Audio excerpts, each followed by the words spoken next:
2 tahun lalu, putriku sendiri menyelipkan selembar 100 ribuan ke telapak tanganku dan berbisik, "Ayah, jangan kembali lagi." Malam ini, namanya muncul di layar ponselku tepat ketika rintik hujan menabuh genting Jakarta dan suara azan Isya merambat dari surau ujung gang. Apakah kalian siap menyimak kebenaran yang selama ini mereka tutupi? Sebelum kisah dimulai, tekan subscribe, tinggalkan komentar dari kota mana kalian menonton, dan mari kita buktikan bahwa keadilan, bila tiba, tak pernah salah alamat. Namaku Arif Rahman, 53 tahun, ayah dari seorang putri bernama Nadia. 2 tahun lalu, di sebuah rumah bergaya minimalis di Bintaro yang kubangun dari puluhan tahun kerja keras, aku digiring keluar oleh 2 kalimat pendek. Ayah beban, dan ayah pergi. Mantan istriku, Dina Wulandari, duduk bersedekap di ujung sofa, sementara seorang pria berjas abu-abu bernama Raka Prasetyo, yang waktu itu pura-pura menjadi rekan kerja, berdiri di ambang pintu seperti penjaga baru di wilayah yang dulunya kuciptakan dengan tangan sendiri. "Kita selesai, Mas Arif," kata Dina. Nada suaranya dingin seperti ubin marmer ruang tamu. "Ini bukan lagi rumahmu." Nadia, yang kurawat sejak bayi, mendekat lalu menyelipkan selembar 100 ribu ke telapak tanganku, seolah aku tukang parkir yang tiba-tiba perlu ongkos pulang, dan berbisik, "Ayah jangan kembali." Di luar, hujan belum turun, tapi langit sudah seberat batin yang kukendong malam itu. Aku keluar tanpa membawa apapun selain dompet, ponsel, dan kehormatan yang koyak. Malam itu aku menumpang tidur di musala kantor lama. Kepalaku bersandar pada sajadah. Air wudhu menghangatkan mata yang ingin pecah oleh kecewa. Dan aku berbisik pada Tuhan. Bila ini ujian, kuatkan. Bila ini peringatan, sadarkan. Bila ini gerbang, bukakan jalan. Jalan itu terbuka tidak dengan keajaiban sesaat, melainkan dengan rangkaian pagi buta dan keringat yang bahkan tak sempat kering. Minggu-minggu pertama, aku menjadi buruh harian di gudang logistik di Kramat Jati. Mengangkat karung, menata paket, memanggul peti dari subuh hingga jelang maghrib. Aku pindah ke kamar kos ukuran 3x4 di Rawamangun. Ranjang kayu, kipas angin bersuara serak, dan jendela kecil yang setiap pagi meminjamkan cahaya Jakarta. Di dinding, kutempel selembar kertas. "Ikhtiar hari ini, hasilnya esok. Jangan bising, jangan benci, cukup kerja." Aku tahu betul aku bukan malaikat. Pasti ada kurangku sebagai suami. Tapi cara mereka mengusirku, ditutup dengan selembar uang receh bernilai besar, membuatku mengerti satu hal. Sebagian orang hanya melihat nilai manusia dari apa yang bisa diperas darinya. Aku memutuskan menilai diriku sendiri dari apa yang bisa kubangun, bukan dari rumah yang dirampas, melainkan dari pijakan yang akan kucetak ulang.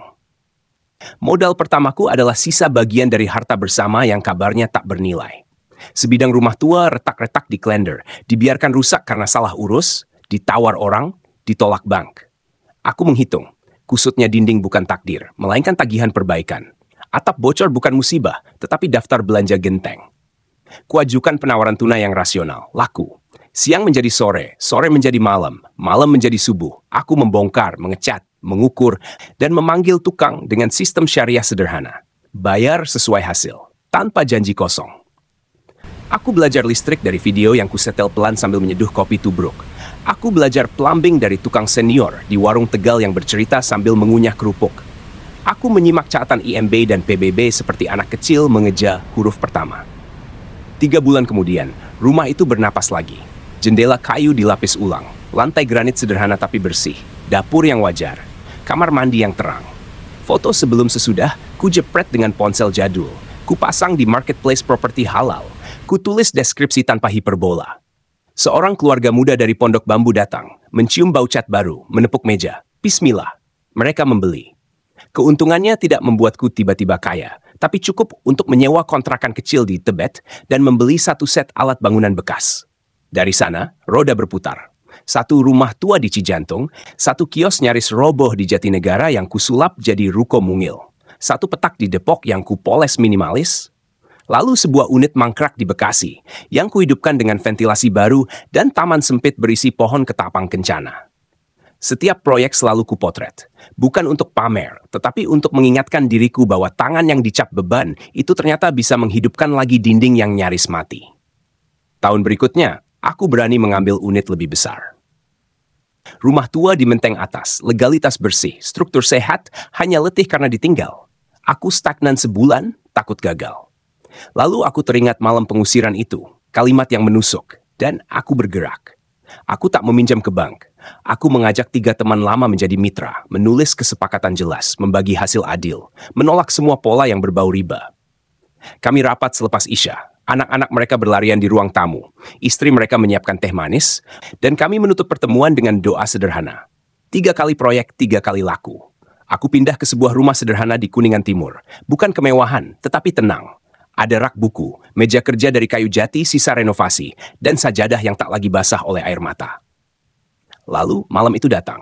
Hujan mengetuk genting, wangi tanah naik seperti kenangan, dan layar ponsel menampilkan nama yang sempat kuhapus dari favorit, Nadia. Panggilan pertama kuhiraukan. Panggilan kedua kuangkat. Assalamualaikum ayah. Suara itu. Suara yang dulu mengajakku membeli bakso di depan komplek, yang dulu tertawa ketika kubelikan sepeda ungu, kini terdengar ragu, ditarik tali di kedua ujungnya. Waalaikumsalam, jawabku, merapikan kertas gambar denah renovasi yang berceceran di meja. Ada apa, nak? Henning sepotong. Di sela derik hujan, aku mendengar napas yang ditahan. Kita bisa makan malam ya, Sabtu, di rumah Bintaro. Ibu masak sayur asem favorit ayah. Aku melirik jam dinding. Jarum pendek mengarah ke 8. Suara azan Isya masih membekas di udara. Rumah Bintaro itu, masih ingat siapa yang menutup pintu untuk ayah 2 tahun lalu? Tanyaku datar. Ayah, maaf. Waktu itu aku emosi. Sekarang aku sadar, keluarga tetap keluarga. Kata-katanya rapi seperti kalimat brosur, tapi ada sesuatu yang sumbang di ujung suku kata. Terburu-buru, seperti orang yang mengejar sesuatu yang bukan maaf. Silaturahmi itu baik, kataku pelan. Apa ini sekadar silaturahmi? Henning lagi. Lalu ayah kan sekarang sudah lebih mapan. Aku cuma ingin ngobrol, tanya kabar, memulai lagi. Mapan. Kata itu menyenggol sesuatu di dadaku. Bagaimana kabar keuanganku bisa sampai ke telinga mereka? Jakarta itu kecil kalau menyangkut rumor. Dan orang-orang yang menghitung manusia dari recehan terakhir di dompetnya biasanya punya antena paling panjang untuk mencium bau uang. Baik, kataku, sambil menatap potongan foto sebelum sesudah yang kutempel di kulkas. Setiap dinding putih itu dulunya kusam. Setiap pintu yang kini mulus dulunya berderit. Sabtu selepas maghrib, aku datang. Terima kasih ayah.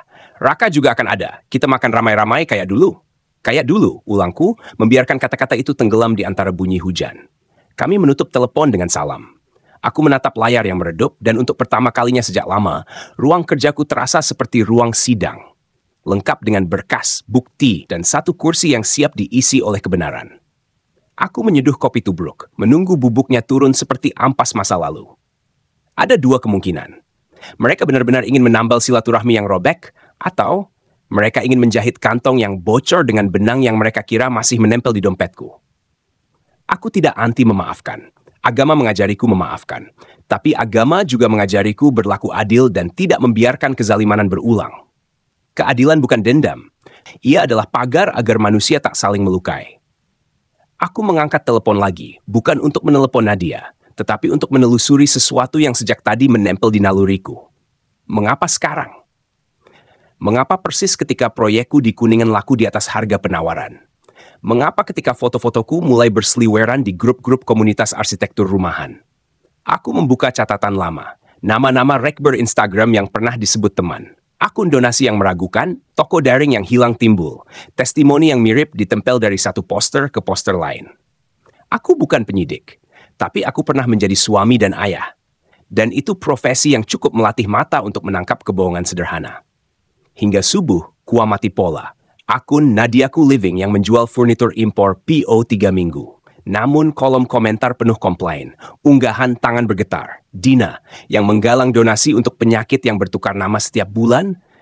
Jejak transfer yang disamarkan dengan alasan konsinyasi. Ketika azan subuh memecah malam, aku menutup laptop berwudu dan sujud. Doaku sederhana.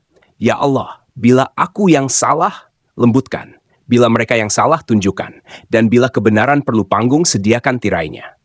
Hari-hari berikutnya, kupakai untuk bekerja seperti biasa. Bertemu tukang di Setiabudi, mengecek pengiriman keramik ke Matraman, menandatangani berita acara serah terima di Bekasi. Tapi di antara semua itu, aku menyiapkan sesuatu yang mungkin kalian sebut ujian kecil. Bukan untuk menjebak, melainkan untuk melihat isi hati ketika lampu harta dimatikan. Pada Kamis siang, ketika matahari merayap di balik gedung tinggi Kuningan, kuambil napas panjang dan menghubungi kembali nomor yang 2 tahun lalu memotong tali silaturahmi. Assalamualaikum, nak, kataku begitu suara Nadia menyahut. Waalaikumsalam ayah, nadanya waspada. Ada apa? Jadi Sabtu kan? Jadi, jawabku. Tapi ayah harus jujur, proyek terakhir ayah tersendat. Ada biaya tak terduga, doakan ya. Senyap, hanya sisa napas di gawai. Maksud ayah, mapan ayah itu. Gimana? Aku tersenyum tipis. Ketika lampu dimatikan, kita akan melihat siapa yang masih duduk di kursi dan siapa yang berdiri hanya karena ingin mematikan lilin orang lain. Tentu saja, kita tetap makan malam Sabtu, tegasku. Silaturahmi tidak butuh alasan, tambahku. Silaturahmi, iya betul ujarnya. Tetapi suaranya terdengar lebih ringan, bukan lega, melainkan longgar, seperti simpul yang sengaja dilonggarkan agar mudah dilepas. Teleponku tutup dan aku menatap cermin kecil di sudut meja kerja. Rambutku memutih di beberapa bagian. Kerutan di dahi menjadi garis peta perjalanan. Aku menyalakan lampu meja, menata ulang berkas renovasi, lalu menuliskan 3 hal di kertas besar. 1. Datang dengan tenang. 2. Dan tanpa menyela. 3. Ingat, adil, bukan dendam. Sabtu sore. Jakarta masih basah oleh hujan kemarin. Aku berangkat selepas asar, menyusuri jalan MT Haryono, melewati pancuran yang memantulkan langit murung. Di jok belakang mobil, ada sebuah kot hadiah kecil berbalut kertas coklat polos, bukan untuk pamer, tetapi simbol dari sesuatu yang akan kubuka hanya bila perlu. Dalam kotak itu, bukan perhiasan, bukan uang, melainkan selembar tas fotokopi. Clipping percakapan dari kolom komentar, resi palsu yang dihapus lalu ditemukan kembali lewat cache, dan daftar nama yang menunggu jawaban. Aku menghela napas. Bismillah. Apapun yang menunggu di meja makan Bintaro nanti, aku siap. Bukan karena aku ingin menang, melainkan karena aku tak ingin ada lagi orang yang tumbang oleh kebohongan yang pernah merobohkanku. Dan kalau kalian merasa napas kalian memendek hingga ke sini, pegang dulu kursi kalian erat-erat. Karena malam itu, di rumah yang dahulu menolakku, ada suara bel yang berbunyi tepat saat jam dinding menyentuh angka 7:30. Dan sejak detik itulah, takdir berhenti berbisik dan mulai berbicara lantang. Sabtu malam akhirnya tiba. Hujan sore baru saja reda, meninggalkan aroma tanah basah yang menusuk hidung. Jalan Bintaro Raya masih ramai, lampu kendaraan memantulkan kilau di aspal licin. Aku memarkir mobilku beberapa rumah dari tempat yang dulu kusebut rumah keluarga. Dari balik pagar, kulihat cahaya lampu gantung ruang tamu menerobos gorden tipis, menciptakan siluet yang dulu begitu kukenal. Dengan langkah mantap, aku berjalan, setiap detik terasa seperti gema dari masa lalu. Pintu terbuka sebelum aku sempat mengetuk. Dina berdiri di ambang pintu, mengenakan kebaya modern warna emas muda, wajahnya tutupi lapisan makeup tebal. Senyumnya hangat, tapi matanya dingin, penuh perhitungan. Arif, akhirnya datang juga. Masuklah, ini rumahmu juga, katanya manis. Aku menatap sejenak lantai marmer yang dulu kugosok sendiri ketika renovasi pertama kali, lalu menjawab dengan nada datar. Rumahku? Dulu kau bilang sebaliknya. Dina terdiam sepersekian detik, kemudian tertawa kecil, mencoba menutupi kegugupan. Dari ruang makan terdengar suara piring beradu. Nadia muncul, mengenakan gaun sederhana, berusaha tampak dewasa dan penuh percaya diri. Ayah. Suaranya bergetar tipis, seolah ingin terdengar tulus. Aku merasakan pelukan yang diberikannya, tapi dingin, tak hangat seperti dulu ketika ia kecil berlari menyambutku sepulang kerja. Silakan duduk ya. Kita makan bersama, Raka juga ada, tambahnya. Aku melihat pria itu, Raka Prasetyo, duduk di ujung meja. Jasnya rapi, dasinya longgar, senyum tipisnya mencoba menyembunyikan rasa tidak nyaman. Ia menatapku sekilas, lalu segera menunduk, sibuk dengan ponselnya. Meja makan dipenuhi hidangan, sayur asem, ayam goreng, sambal terasi, dan kerupuk yang masih renyah. Aroma masakan khas Jawa memenuhi ruangan, menempel pada kenangan lama. Aku menarik kursi, duduk dengan tenang. Dina menuangkan teh hangat ke gelasku. Arif, anggap saja ini awal yang baru. Kita bisa melupakan yang lalu, katanya lembut. Aku mengangguk pelan. Yang lalu tidak mudah dilupakan, Din. Tapi kita lihat saja apa maksud dari undangan malam ini. Suasana menjadi hening sejenak. Hanya terdengar detik jam dinding. Nadia akhirnya membuka percakapan dengan suara hati-hati. Ayah, sebenarnya ada sesuatu yang ingin kubicarakan. Kami ingin kerjasama dengan ayah. Ayah kan sekarang sudah sukses dengan properti. Kami juga ingin ikut belajar. Hanya perlu sedikit modal ya. 200 juta saja untuk memulai usaha baru. Setelah itu kita bisa berbagi keuntungan. Kata-katanya mengalir seperti naskah yang sudah dilatih berkali-kali. Aku meneguk teh, menahan senyum. 200 juta? Bukan angka kecil, Nak. Dina menimpali cepat. Arif, ini kesempatan. Kita bisa kembali bersatu membangun usaha keluarga. Bukankah itu lebih baik daripada kau sendirian? Mataku bergeser dari wajah Dina ke wajah Nadia. Mereka menunggu reaksiku. Matanya berbinar penuh harap, tapi di balik itu ada bayangan ketakutan. Aku meletakkan gelas perlahan, menatap mereka satu persatu. Keluarga ya? Dulu aku dibilang beban, diberi selembar uang lalu diusir. Sekarang tiba-tiba keluarga? Suasana membeku. Nadia membuka mulut, tapi sebelum ia sempat menjawab, bel rumah berbunyi nyaring. Tepat pukul 7.30, Dina dan Nadia saling pandang. Bingung. Kita tidak menunggu tamu lain, gumam Dina. Aku buka saja, kata Nadia, bangkit dari kursinya. Dari tempat dudukku, aku bisa melihat jelas ketika pintu utama dibuka. Seorang pria bersetelan hitam, berwajah tegas, berdiri di depan pintu dengan map coklat di tangan. Selamat malam, apakah benar ini rumah saudari Nadia Prasetyo? Tanyanya dengan suara formal. Nadia mengangguk kaku. Ya, saya Nadia. Ada apa, Pak? Ini dokumen resmi dari Pengadilan Negeri Jakarta Selatan. Anda secara resmi digugat atas tuduhan penipuan usaha daring. Mohon tanda tangan di sini sebagai bukti penerimaan. Wajah Nadia pucat seketika. Tubuhnya bergetar. Map coklat itu kini berada di tangannya. Jari-jarinya kaku ketika membukanya. Kertas demi kertas berisi daftar nama, angka kerugian, bukti transfer, foto produk yang tak pernah dikirim. Dina berlari kecil menghampiri, suaranya meninggi. Ini pasti salah, ini fitnah. Kami sedang makan malam keluarga. Tapi pria itu hanya tersenyum tipis. Ibu, saya hanya menjalankan tugas. Semua data ada di dokumen. Suasana meja makan berubah kacau. Nadia menjatuhkan sendok, tangannya gemetar. Dina mencoba menelepon seseorang, mungkin pengacara kenalannya, tapi sinyal internetnya dibanjiri notifikasi komentar. Aku bisa melihat dari layar ponselnya. Ribuan pesan masuk. Akun media sosial Dina dibanjiri komentar pedas. Berita headline mulai menyebar. Influencer Jakarta diduga menipu donasi medis. Dina berteriak kecil. Tidak mungkin, ini bohong. Raka berdiri, menatap layar ponsel Dina dengan wajah terkejut. Dina, jadi semua penyakit itu pura-pura? Pertanyaan itu menghantam seperti palu ke lantai. Dina tergagap. Bukan begitu, aku hanya butuh uang. Aku menutup mata sejenak, menghela napas panjang. Inilah yang kusebut ujian. 2 tahun lalu kalian menyingkirkanku seolah aku sampah. Malam ini, kebenaran datang mengetuk pintu rumah ini sendiri. Tangisku tidak jatuh, hanya ada getar lega di dada. Aku berdiri perlahan, merapikan jas, lalu menatap mereka semua. Aku datang malam ini bukan untuk makan. Aku datang untuk menunjukkan. Keadilan mungkin lambat, tapi ia tak pernah absen. Dina jatuh terduduk di kursi. Nadia masih memegangi dokumen gugatan, matanya penuh air mata. Raka mundur, wajahnya bingung dan kecewa. Aku melangkah ke arah pintu. Arif, jangan tinggalkan kami. Tolong, suara Nadia pecah. Aku menoleh sebentar, hanya satu kalimat kuucapkan. Tolonglah dirimu sendiri dengan jujur, bukan dengan menipu. Lalu aku keluar dari rumah itu, meninggalkan mereka dalam kekacauan yang mereka ciptakan sendiri. Malam Bintaro terasa sejuk, jalanan sunyi, dan di kejauhan terdengar azan Isya dari masjid perumahan. Aku tersenyum kecil. Malam ini bukan akhir. Ini baru permulaan dari babak panjang keadilan yang sudah lama kutunggu. Pagi setelah malam itu, Jakarta seakan berubah wajah. Udara minggu yang biasanya riuh dengan suara motor dan pedagang kaki lima terasa lengang di telingaku.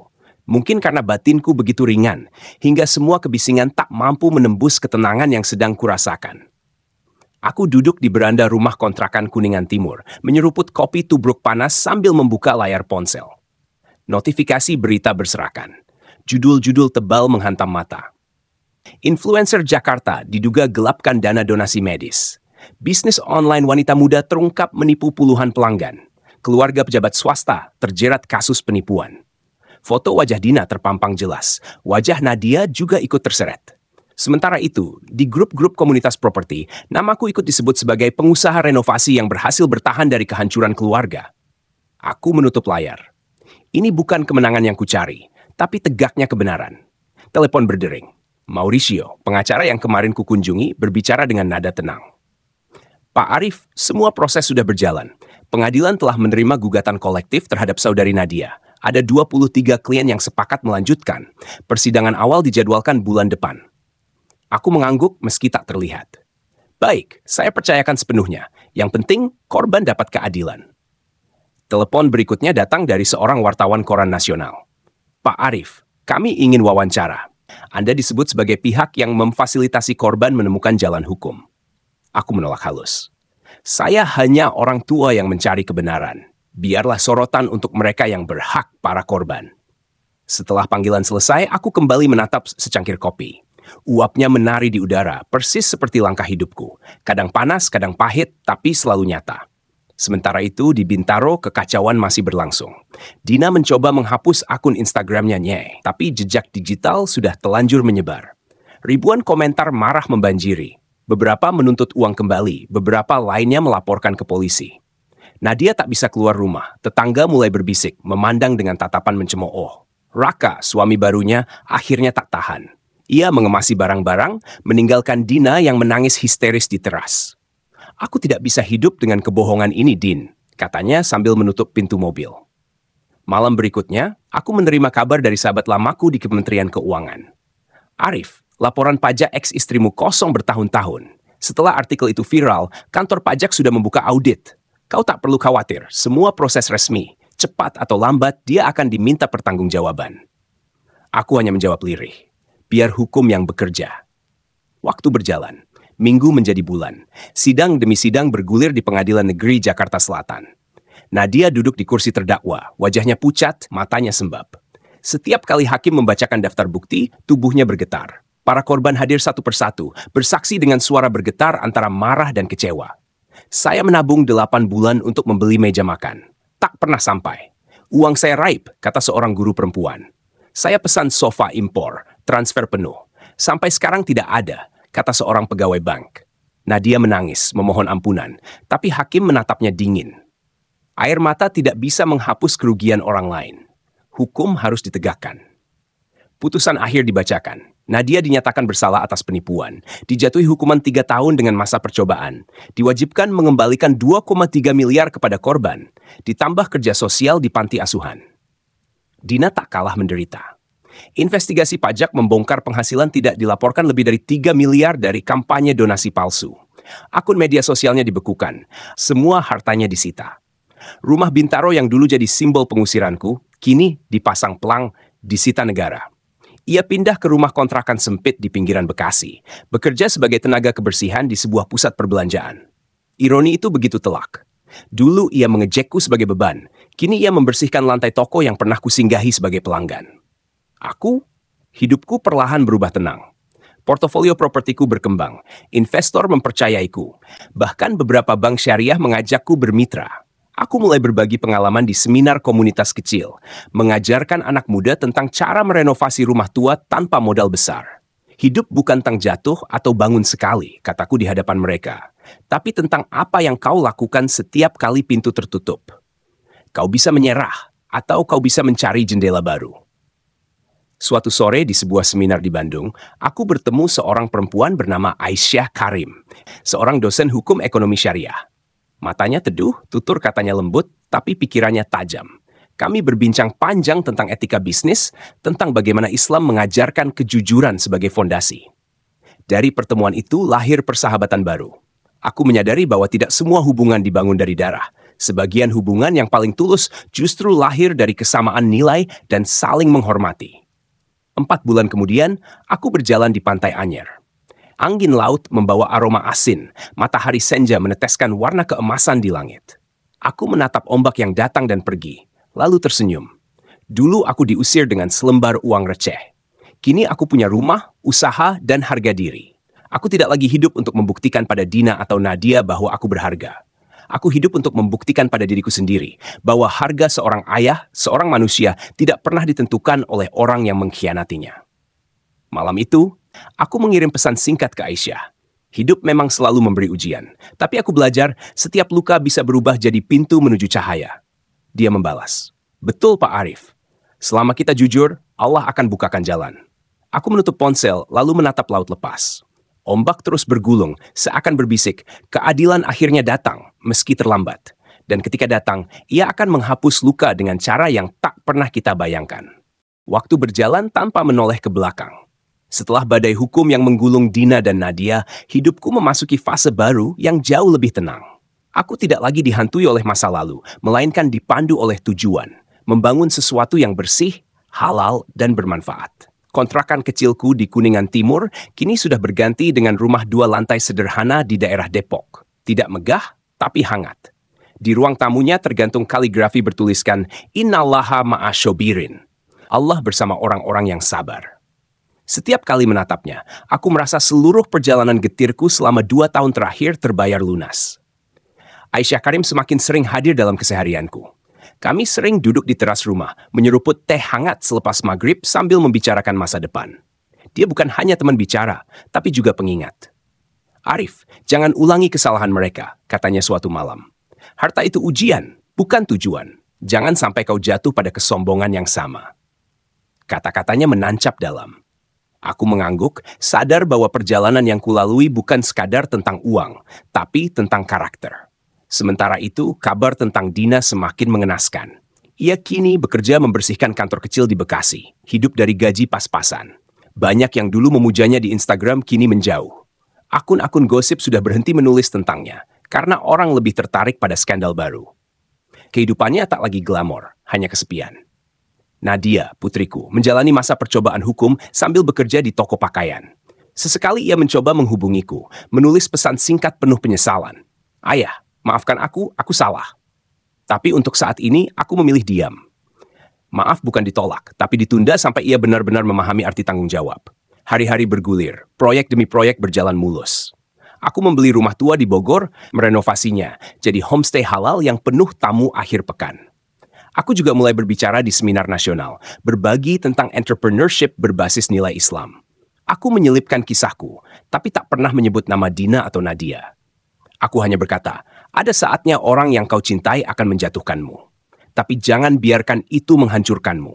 Gunakan luka sebagai bahan bakar untuk bangkit. Di salah satu seminar di Yogyakarta, seorang mahasiswa bertanya, Pak Arif, bagaimana Bapak bisa tetap tegar saat keluarga sendiri berkhianat? Aku tersenyum, lalu menjawab, karena aku yakin keadilan Allah itu sempurna. Kadang manusia mengusir kita, tapi Allah sedang menyiapkan rumah baru yang lebih indah. Tepuk tangan bergema di ruangan. Beberapa bulan kemudian, aku dan Aisyah menikah sederhana di sebuah masjid kecil di Bandung. Tidak ada pesta megah, hanya akad nikah dengan wali, saksi, dan doa. Setelah itu, kami menjamu tamu dengan nasi kotak dan senyum tulus. Bahagia ternyata sesederhana itu. Bukan diukur dari berapa banyak uang yang dihamburkan, tapi dari seberapa besar ketenangan yang kau rasakan di hati. Suatu sore setelah pernikahan, aku duduk di balkon rumah bersama Aisyah. Angin lembut meniup, azan asar berkumandang. Aku menatap langit oranye keemasan. Dulu aku diusir dengan selembar uang, kataku lirih. Kini aku punya rumah, usaha, dan pasangan yang jujur. Aku sadar, kebahagiaan bukan soal siapa yang kau kehilangan, tapi siapa yang Allah kirim menggantikan. Aisyah menggenggam tanganku. Itulah rahmat. Selama kau jujur dan sabar, Allah selalu ganti dengan yang lebih baik. Kisahku bukan dongeng, melainkan bukti bahwa hidup bisa berubah arah seketika. Dari diperlakukan hina, aku bangkit. Dari ditinggalkan, aku menemukan. Dan aku tahu, di luar sana ada banyak orang yang sedang melalui luka serupa. Maka izinkan aku berkata kepada kalian semua, para pendengar. Jangan pernah menyerah. Jangan ukur nilai dirimu dari orang yang menyepelekanmu. Ukurlah dari seberapa besar keberanianmu untuk bangkit. Aku menutup kisah ini dengan satu pertanyaan untuk kalian. Jika suatu hari kalian berada di posisiku, diusir dan dikhianati, apa yang akan kalian lakukan? Apakah kalian akan tenggelam atau kalian akan bangkit untuk menunjukkan bahwa harga diri tidak bisa dibeli? Tuliskan jawaban kalian di kolom komentar. Aku ingin membaca cerita dari setiap kota, setiap desa, setiap hati yang pernah terluka. Dan jangan lupa, dukung terus channel ini dengan subscribe agar kita bisa terus berbagi kisah nyata yang penuh hikmah. Karena hidup adalah drama, tapi juga pelajaran. Dan hanya mereka yang berani melewati badai yang berhak menikmati pelangi.